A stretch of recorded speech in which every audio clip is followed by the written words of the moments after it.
Gracias a ustedes, fieles, pese a la lluvia y, como les adelantaba, pese al tema, que es especialmente tenebroso esta noche. Por suerte vamos a poder compensar con un momento de alegría pasado mañana en la conferencia sobre Sholem Aleichem, pero se han juntado dos aniversarios, 10 años de Ilan Halimi, Hashem Yikom Damo, y un siglo desde Sholem Aleichem y la Universidad Ort, que una vez más es anfitriona de este ciclo de conferencias.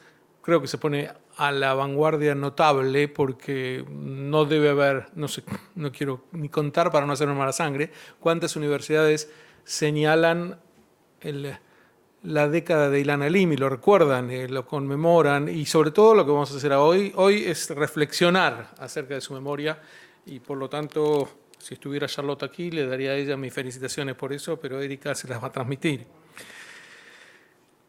Y decía que esta noche no va a ser agradable, se los adelanto, porque cuando un evento cobra dimensiones tan enormes debido a su derrame de crueldad y sin razón, como el evento que venimos a abordar, sus circunstancias no deben ser motivo únicamente de conmemoración, sino también de reflexión y aprendizaje.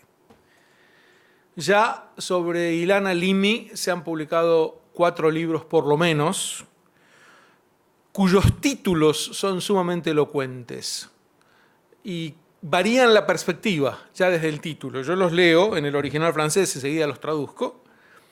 24 jours, la vérité sur la mort d'Ilan Halimi. 24 días, la verdad sobre Ilan Halimi. Y ya al decir la verdad es porque hay varias versiones del tema, hay varias perspectivas, pero una que tiene el sello de lo verídico porque es el libro escrito por su madre, Ruth Halimi. El segundo, como decimos, da una vuelta más de la tuerca en su acercamiento a una cruda verdad. Porque el título ya lo dice, Si c'est un juif, réflexion sur la mort d'Ilan Halimi.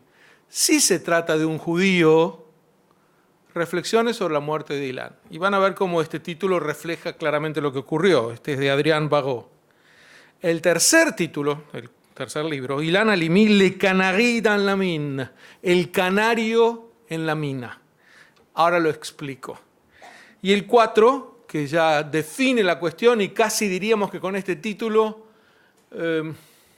resumimos el encuentro de esta noche, se llama Des barbares dans la cité, los bárbaros en la ciudad, reflexión autour du meurtre d'Ilan Halimi, las reflexiones sobre en torno de la muerte de Ilan.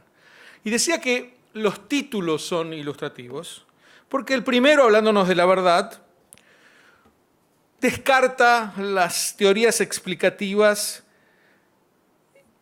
con un juicio que empiezo compartiendo ya con ustedes. Y hay una verdad sobre lo que ha ocurrido y el resto son especulaciones y huidas, escapes de la verdad. Son intencionados o malintencionados intentos de ocultamiento de lo que ocurrió realmente. Es algo similar, para traer un caso, no diría paralelo, pero que tiene algún toque en su aftermath, en su corolario, con lo de Ilan Halimi, que es el caso de Alberto Nisman, el fiscal de la Argentina, de quien ustedes saben que me unía una cercanía muy clara, he escrito un libro sobre él. Aún sobre Alberto no hay definición oficial siquiera de que se trató de un asesinato, es decir, lo obvio, la obviedad más cristalina, de modo que estamos lejos de poder especular o exponer las causas por las que fue asesinado. Y algo similar en su ocultamiento ocurría con Ilan. Hay temas a los que la gente les rehúye. Les digo que en el caso de Ilan hubo varios, pero para traerlo con temas más famosos como el de hoy en día, la renuncia, el Brexit, la renuncia de Gran Bretaña a la Unión Europea, se procede casi a ocultar unos y otros, los que estaban a favor y los que estaban en contra, de cuál era el motivo que generaba este deseo de huir de Europa. Y es que el Islam asusta y la gente no quiere decirlo porque es políticamente muy incorrecto. Y se trata de una versión del Islam tan fanática e intolerante que no solamente hace gala de la peor crueldad en sus lugares de origen, sino que además quiere imponerlas en Europa. Y en la medida en que la inmigración europea estaba en manos, la inmigración aún a Inglaterra estaba en manos de una decisión externa, ponía en peligro a aquellos que veían a esto como una amenaza. Pero es un tema del cual no se puede hablar. Nadie menciona que ese era el elefante presente en la sala en el momento en que había que votar. El segundo libro, les decía, si se trata de un judío, si c'est un juif, es muy explícito. Porque hay veces en las que la cuestión judiofóbica se soslaya hasta la patología, hasta la demencia. Y vamos a ver cómo se dio en este caso. Pero para algo más cercano a ustedes, fue el caso del maestro, entre comillas, Carlos Omar Peralta, el reciente asesino de David Freund, a Chemicom Damo, en la ciudad de Paysandú.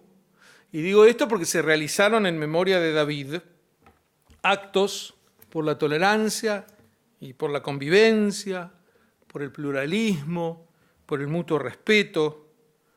Pero no fue una transgresión al mutuo respeto el asesinato de una persona por ser judía.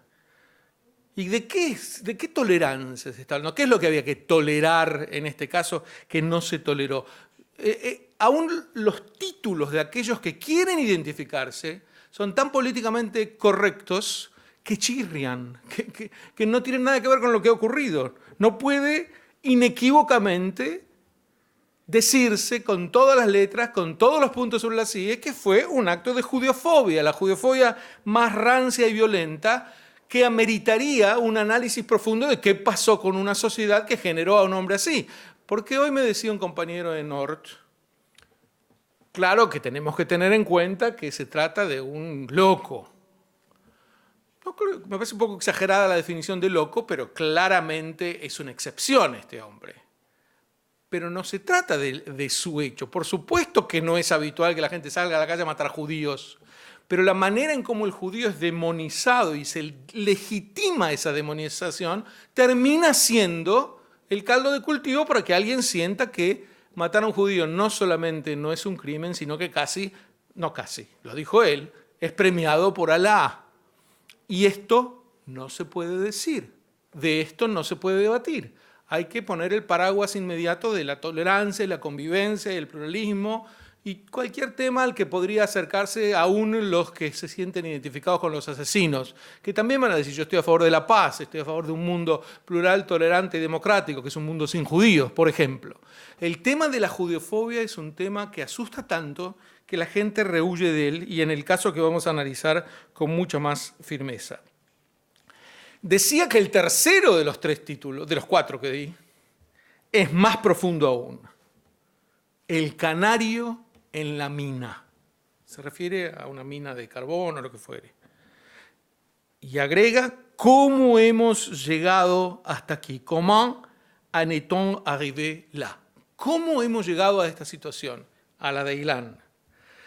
Hay un artículo de Pilar Rahola de hace 13 años, y fíjense la vigencia, que dice así, al respecto del canario en la mina. Ustedes judíos son solo nuestros canarios, los canarios usados en las minas de carbón para medir la contaminación. Cuando morían los canarios, se sabía que la contaminación en la mina estaba muy alta. Cuando mueren judíos en el mundo por ser judíos, la contaminación de la democracia es peligrosa. Los judíos son los canarios de la democracia. Viven y mueren si vive o muere la libertad. Por ello, siempre que los enemigos de la democracia han crecido, han muerto judíos. Primero judíos, después todos. Y Pilar remataba del modo siguiente que hace tan pionero a su artículo. El antisemitismo es un problema de la libertad, como lo es también ese ojo tuerto europeo que no ve más allá de sus complejos, sus estereotipos, sus prejuicios. Europa forma parte de la solución, pero ese huevo de la serpiente que habita en su interior forma parte del problema. Y a esto debe de referirse el cuarto título de los mencionados: Los bárbaros en la ciudad. Ese es el problema. Ya están aquí, en la ciudad con nosotros. ¿Recuerdan la película franco-canadiense Les Invasions Barbares, las invasiones bárbaras, del 2003?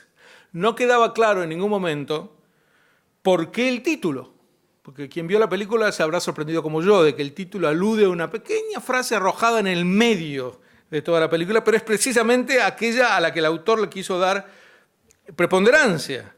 El Imperio Romano colapsa a manos de los bárbaros, los primitivos. Son ellos los que destruyen el Estado del derecho, poderoso, avanzado, organizado. Ese Estado puede colapsar a manos de un grupo de bárbaros cuando no tiene las fuerzas morales y de liberación para enfrentarlos. Amén de los libros que mencioné, el caso de Ilan Halimi también generó una película. Hace 2 años creo que salió esta película, 24 jours, también se llama 24 días, la verdad del caso de Ilan Halimi, porque está basada en el relato de la madre. Está hecha por el cineasta francés Alexandre Acadie, quien vivió un tiempo en Israel. Tanta documentación, acaso apunta a que se ha visto en el asesinato de Ilan una expresión de la galopante judeofobia europea. Pero a pesar de toda esta documentación, por las dudas, vayamos a los datos, porque tal vez no todos los recuerdan, y los repaso en 2 o 3 párrafos. Ilan Halimi, un joven parisino cuya familia era de origen judeo-marroquí, tenía 23 años y se dedicaba a vender teléfonos móviles.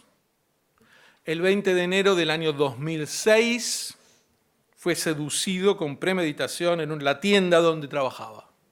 Digo premeditación porque la joven que lo atrapó había aceptado el encargo por 3.000 euros. Tenía 17 años y se llamaba Sorour Yalda, el sobrenombre, Arbabzadeh. Sus contratistas formaban parte de una banda despiadada más o menos conocida por su autodesignación, que era The Gang des Barbares, la banda de los bárbaros, liderada por un tal Youssouf Fofana, que era un fanático judeófobo de 27 años, quinto hijo de un matrimonio de inmigrantes de Costa del Marfil. Esta banda de los bárbaros ya había secuestrado a otros judíos, pero hasta ese momento todos los secuestrados habían logrado escapar del cautiverio. Los mecanismos de encierro no habían sido demasiado sofisticados. Y hasta aquí va nuestra primera sorpresa. Ya había varias personas que habían logrado huir de un grupo que secuestra y tortura, pero el grupo seguía indemne ante las manos impotentes de una de las policías más eficientes y mejor equipadas del planeta. Este es el primer signo de admiración. La banda de los bárbaros además había enviado explosivos y cartas de chantaje a varios médicos judíos. Lo que quiere decir que el prontuario era vasto.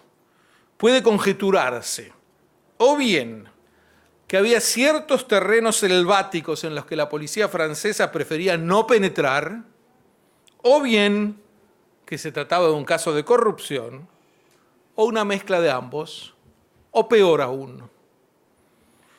Llama la atención la ineficiencia. ¿Cómo digamos que llama la atención hoy la insuficiencia frente al terror islamista presente? Comparto con ustedes, en el aeropuerto de Estambul durante la mañana del atentado. Partí con mi avión minutos antes de que se produjera.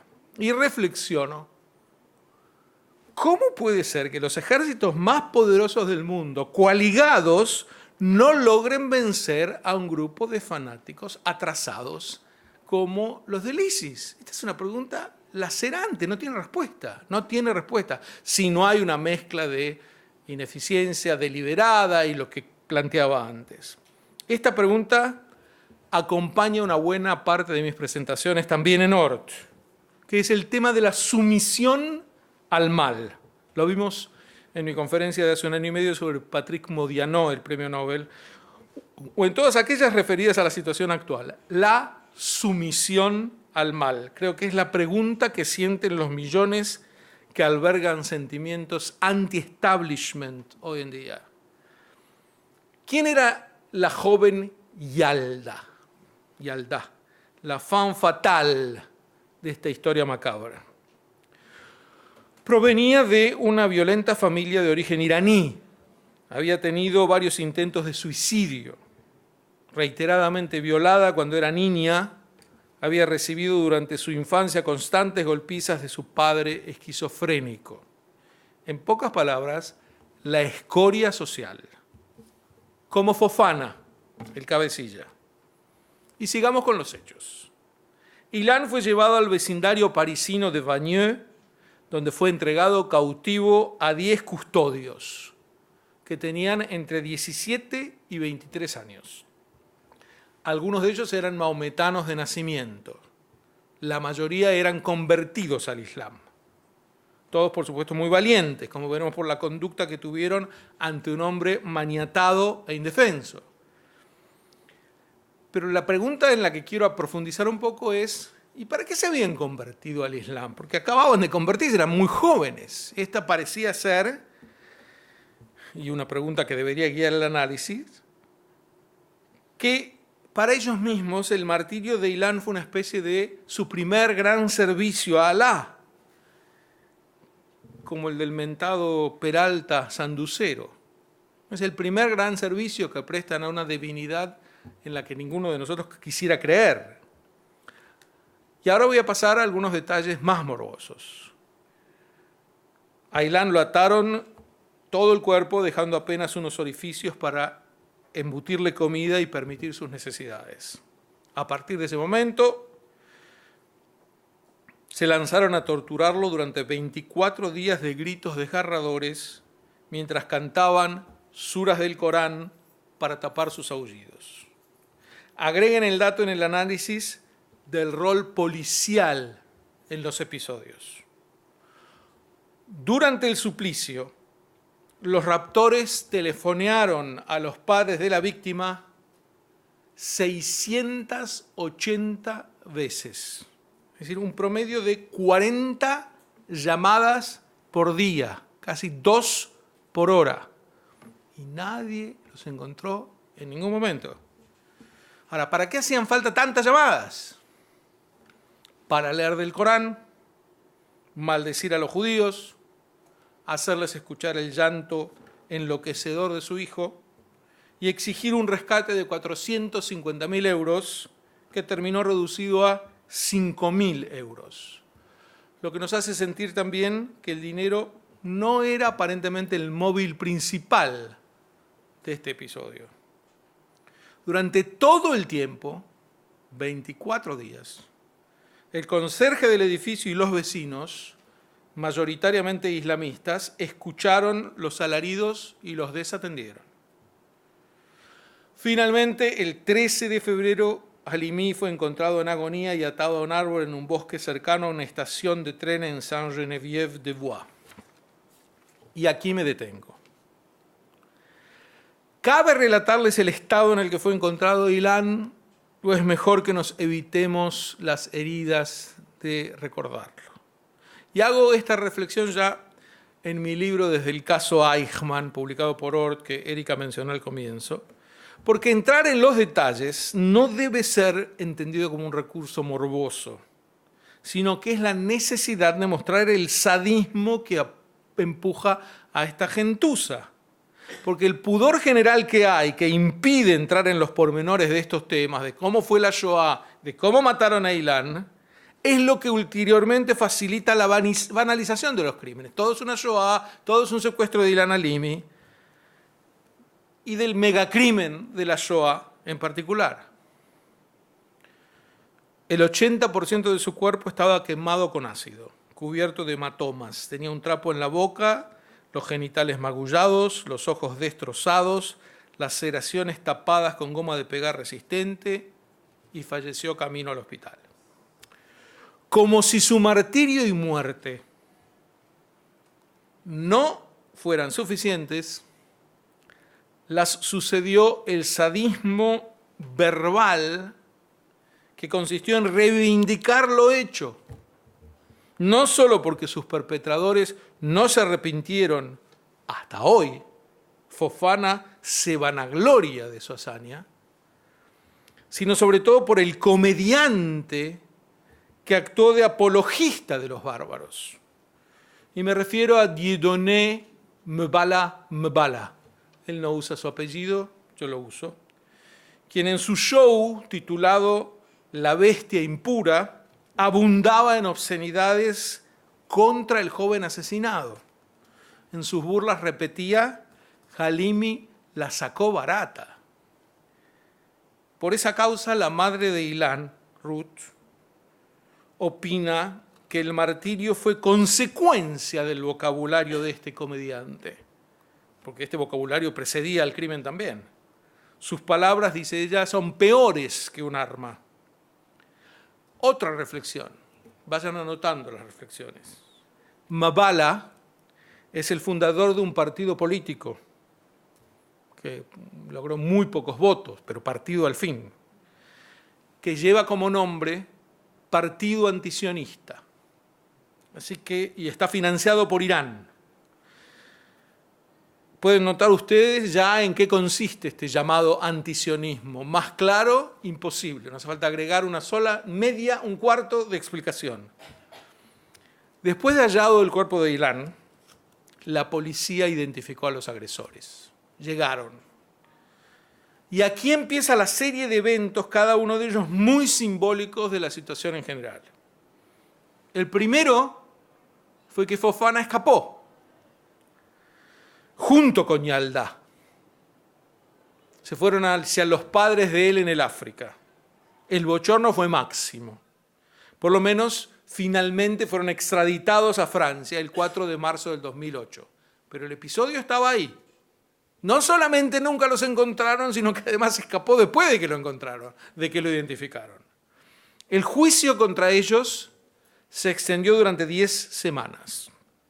Y a pesar de que la familia Halimi pidió expresamente que el juicio fuera llevado a cabo a puertas abiertas, se decidió mantener el hermetismo debido a que 2 de los acusados eran menores de edad. Fofana apareció ante la corte en remera y sonriente.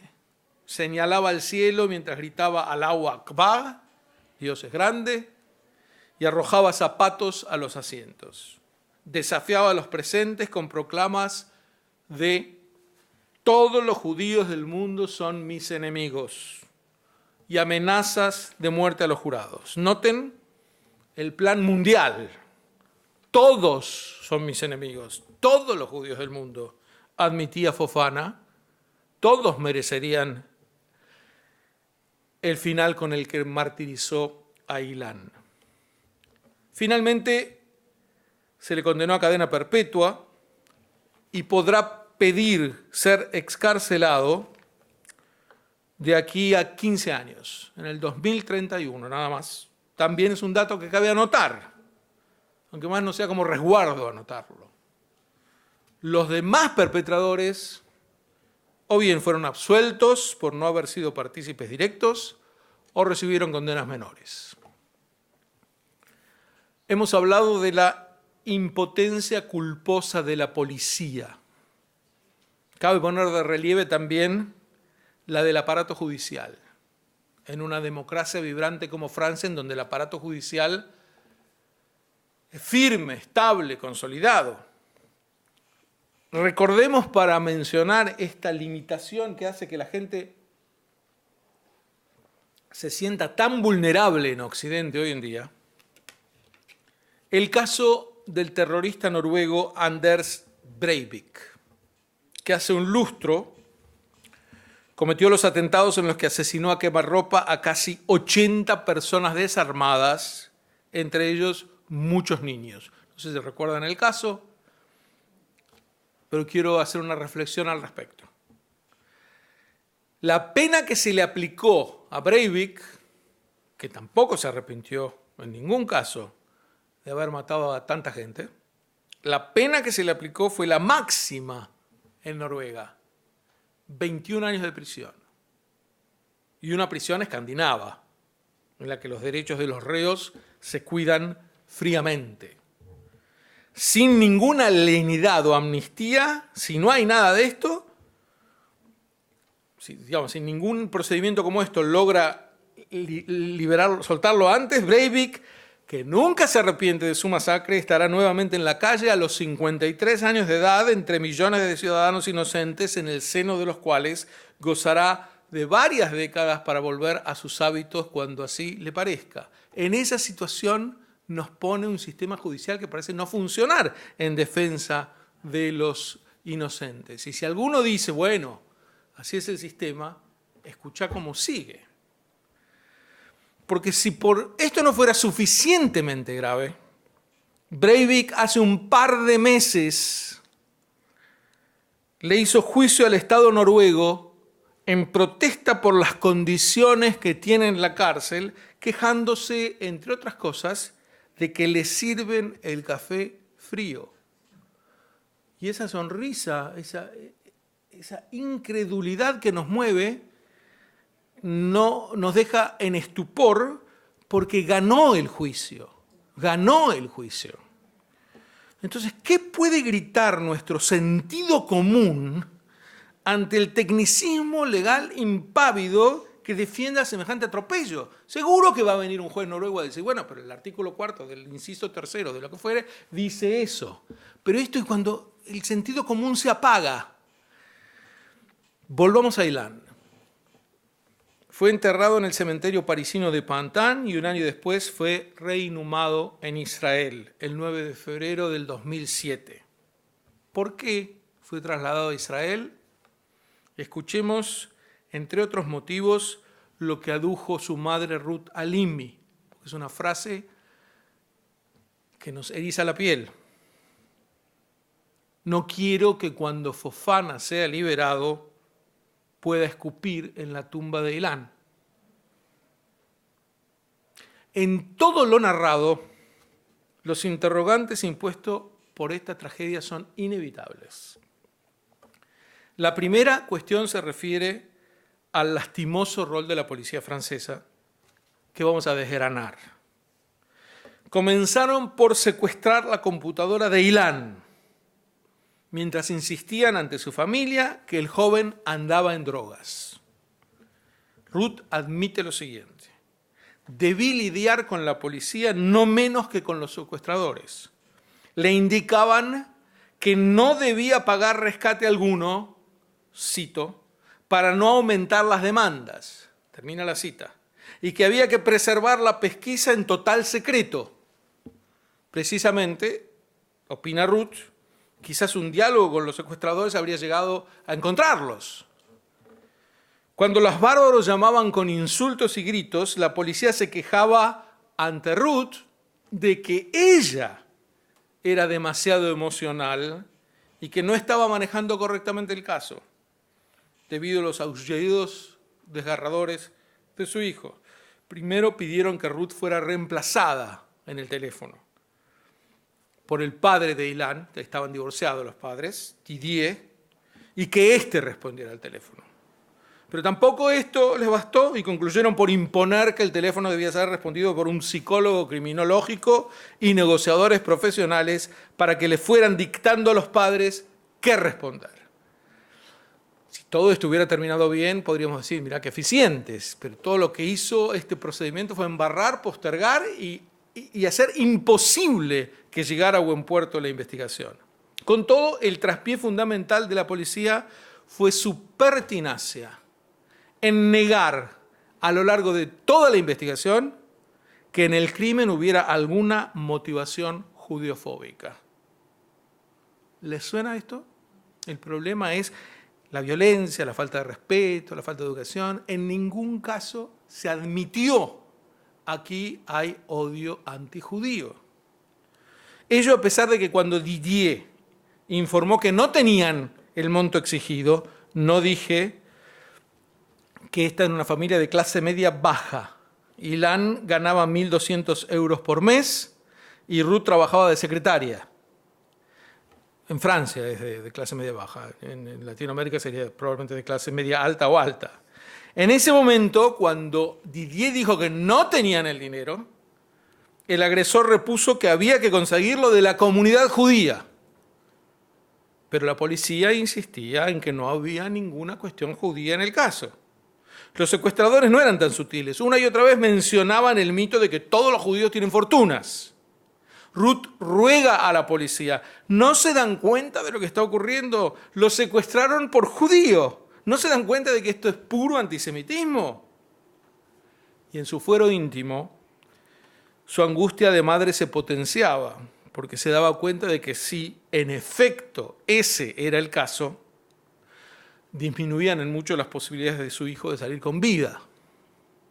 Además, los antecedentes de la banda de los bárbaros eran harto elocuentes. Cuando en febrero del 2008, 6 adolescentes de los bárbaros secuestraron a Mathieu Toumi, de 19 años, y lo torturaron durante 2 horas, acusándolo, entre comillas, de ser judío, porque el padre de este chico es judío, el entonces ministro de Interior de Francia, Nicolas Sarkozy, admitió que los bárbaros declaraban todo el tiempo que todos los judíos son ricos. Pero la policía insistía en que en el caso de Ilan no había judiofobia. Ordenaron finalmente no responder más al teléfono y entonces las amenazas y los insultos pasaron a quedar grabados en los mensajes que dejaban oír de Ilan gemidos y súplicas de ayuda. Un agente policial musulmán confirmó que lo que cantaban era el Corán y los secuestradores llamaban a un rabino para involucrarlo. Pero la policía seguía en la suya. No hay judiofobia. Ruth Halimi apunta a que esa terquedad fue la que trabó la investigación. Solo al final admitieron ante la prensa que sí había odio antijudío. Pero Fofana había ido más lejos cuando declara: maté a un judío, por lo tanto tengo el paraíso asegurado. Quienes también reflejaron la atmósfera judeofóbica fueron los abogados en el juicio.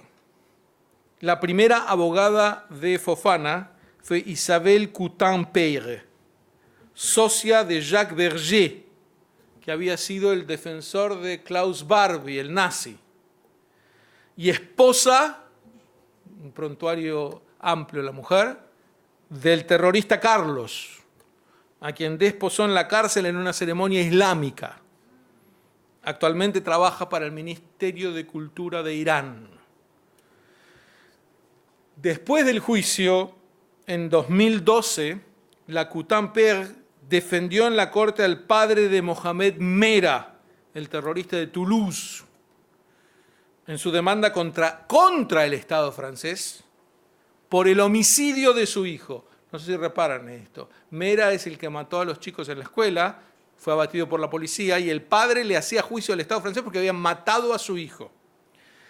Resulta tragicómico enterarnos de que en una etapa del juicio Fofana despidió a su abogada pro-nazi porque el apellido de la mujer le sonaba a judío. Tampoco el fiscal del juicio se libró de máculas. Cuando el abogado de Halimi, Francis Pisner, lo acusó en la prensa de haber sido colaboracionista nazi. Por lo tanto, este era un escenario en donde nazis e islamistas y dementes de todos los colores se juntaban para perpetrar el acto contra el canario. Y la sociedad miraba como si acá no tuviera nada que ver. Era un atentado contra la confraternidad y el pluralismo y la democracia. La senadora ecologista Esther Benbassa adujo en Le Monde que no había que enfatizar el aspecto judeofóbico del caso de Halimi para no alentar lo que ella llamaba el comunitarismo. Es como la BBC, que dejaba de hablar de los judíos, del trato a los judíos en la Segunda Guerra Mundial para no crear tensiones étnicas, o los rusos, que cuando montaron un museo en Auschwitz hablaban en una película de 1 hora y pico que habían muerto checos y eslovacos y búlgaros y franceses y lo que fuera, y la palabra judíos no era mencionada una sola vez en una película sobre Auschwitz que tenía 1 hora de duración. Esta es la actitud frente a la judeofobia que rehúye el tema, lo rehúye.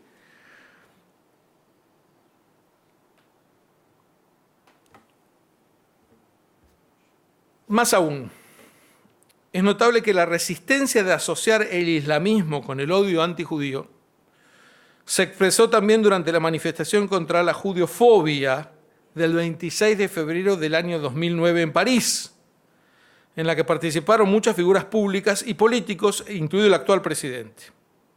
Ahora bien, miren ustedes, los organizadores de esta marcha calcularon la concurrencia en 200.000 personas. La policía salió a sostener que no había más de 30.000. Es decir, hasta en esto la policía viene a corregir la impresión de que tal vez la gente esté contra la judeofobia realmente. A esta marcha asiste el representante de la comunidad islámica, Dalil Boubaker, y es bueno que asista, y pudo participar sin estorbos de la marcha. Pero los manifestantes no fueron tan pródigos con el líder conservador de Francia, Philippe de Villiers.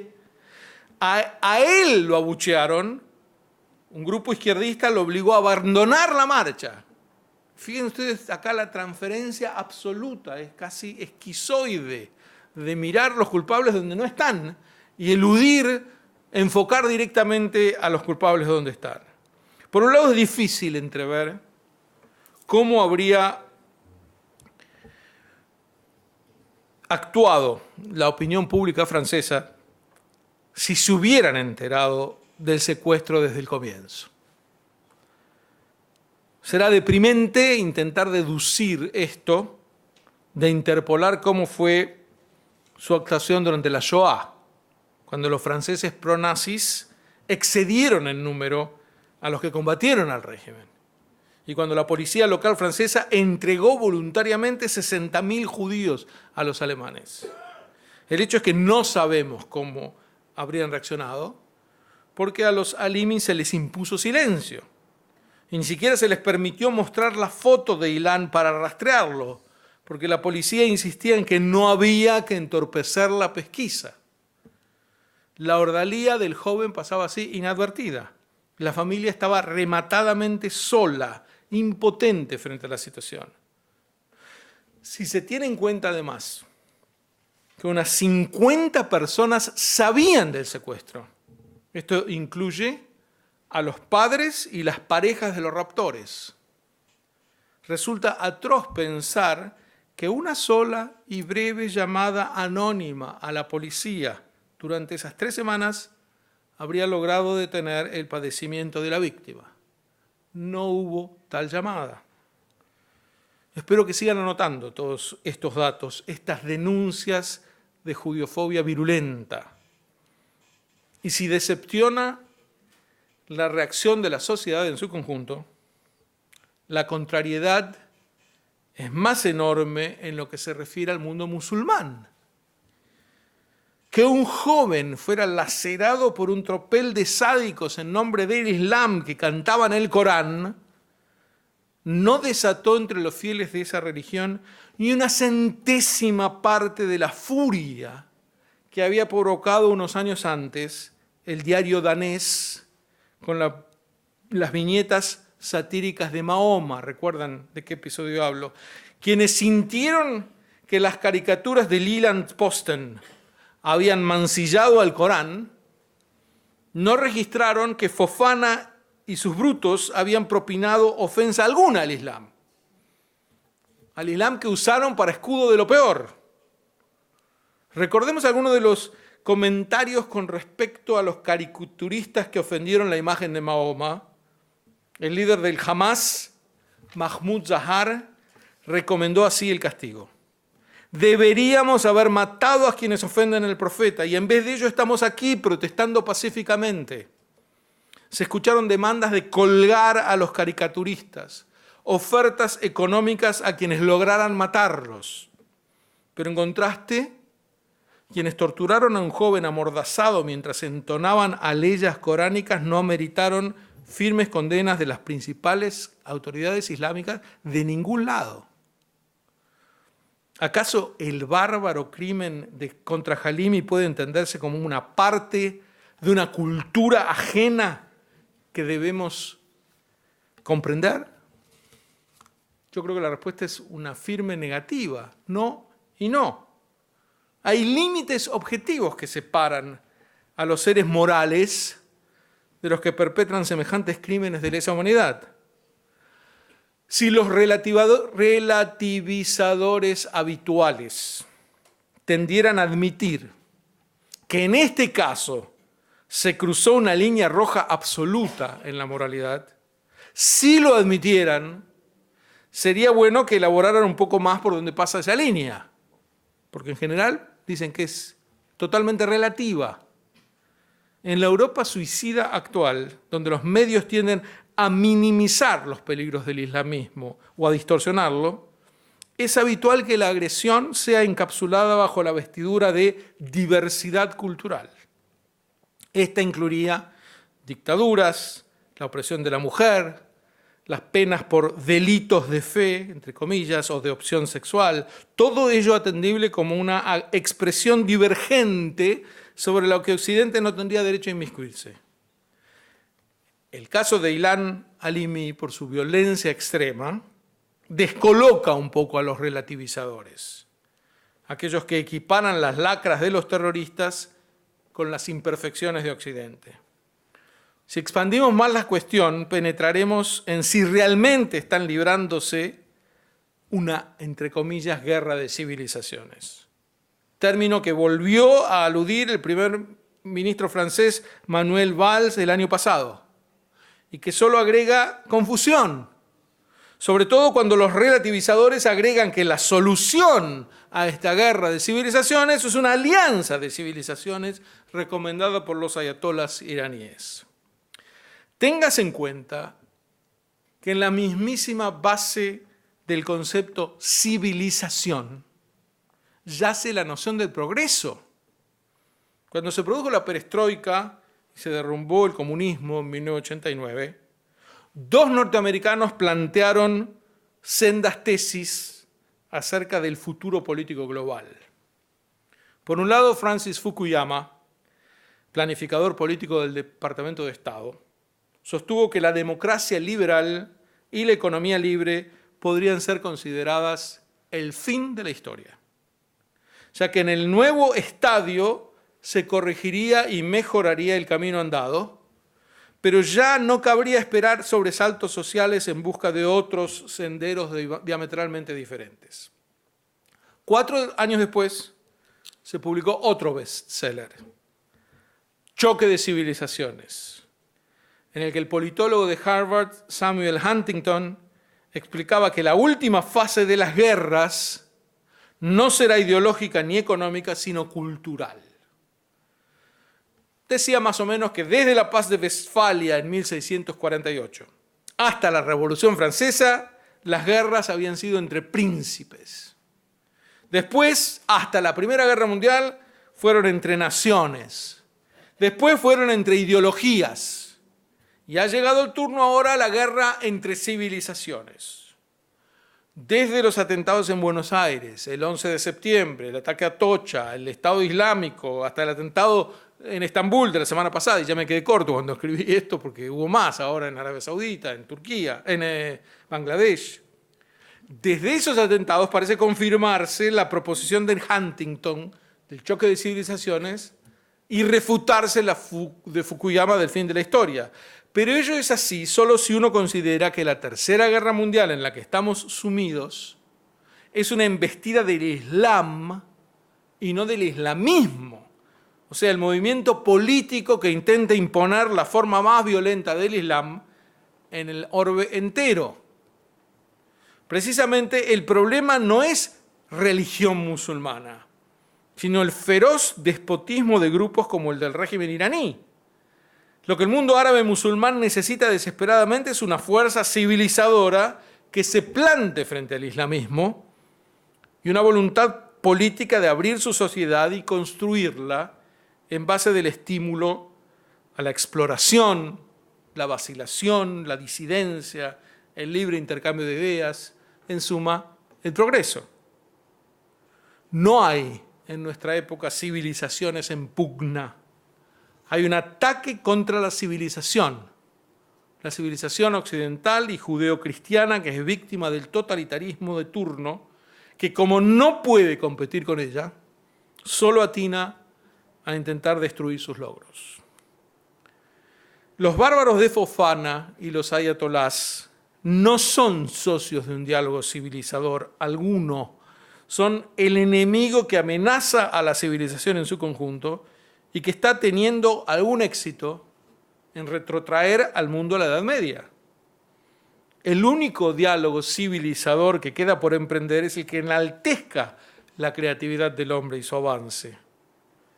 Hemos insinuado en un párrafo anterior un paralelo entre, por un lado, el enquistamiento contra Ilan Halimi, su calvario, su asesinato, y por el otro, la Shoah. Y es que la violencia descargada contra Halimi, hay en ella mucho más que un reflejo de la judeofobia europea. Los símiles con la Shoah también son útiles para entender el caso. Que una banda de una índole tan brutal como los bárbaros pudiera actuar durante tanto tiempo en plena Francia es la primera llamada de atención de este relato. Y se ajusta al paralelo con la Shoah, en el sentido de que también el nazismo pudo ampararse en la democracia para destruirla. Si es factible analizar la Kristallnacht, la noche de los cristales, del 10 de noviembre de 1938, como una miniatura de la Shoah que entonces estallaba, no resulta menos legítimo abordar el caso de Ilan Halimi, Hashem Yikam Damo, como un parecido emblema con ese martirio judío, una especie de microcosmos de la Shoah. Pero por ser microcosmos no es por ello menos atendible. Ilan fue el primero en ser asesinado explícitamente por ser judío en la Francia de la posguerra. En ambos casos, Ilan en pequeño y las víctimas de la Shoah en macro, se trata de la obra de una horda de sádicos que en nombre de una supuesta ideología violenta, hegemonista, se apodera de la víctima sin más motivo que su judeidad y la tortura hasta la muerte.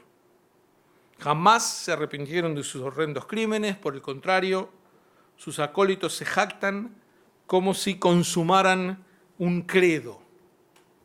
Además, los asesinos de Ilan encontraron un promotor a la Goebbels en el comediante Dieudonné, Mbala. Y ellos, estos promotores, actuaron como una especie de SS en miniatura, una veintena de jóvenes maometanos autodenominados la patota de los bárbaros. Como Yalda y como Fofana, muchos sectarios del nazismo provenían igualmente de la escoria social. Pasaban a ser importantes por poder torturar y matar. En buena medida, en consonancia con este paralelo que estoy trazando, los juicios de Nuremberg minimizaron la judeofobia. No había el crimen contra el Estado judío, contra el pueblo judío. Justamente es lo que trato de mostrar en mi libro Desde el juicio a Eichmann, como el juicio a Eichmann fue el indispensable complemento de los juicios de Nuremberg. Porque los juicios de Nuremberg fueron aquellos que denunciaron los crímenes de lesa humanidad, pero el crimen central de la Segunda Guerra Mundial contra el pueblo judío había quedado casi inadvertido.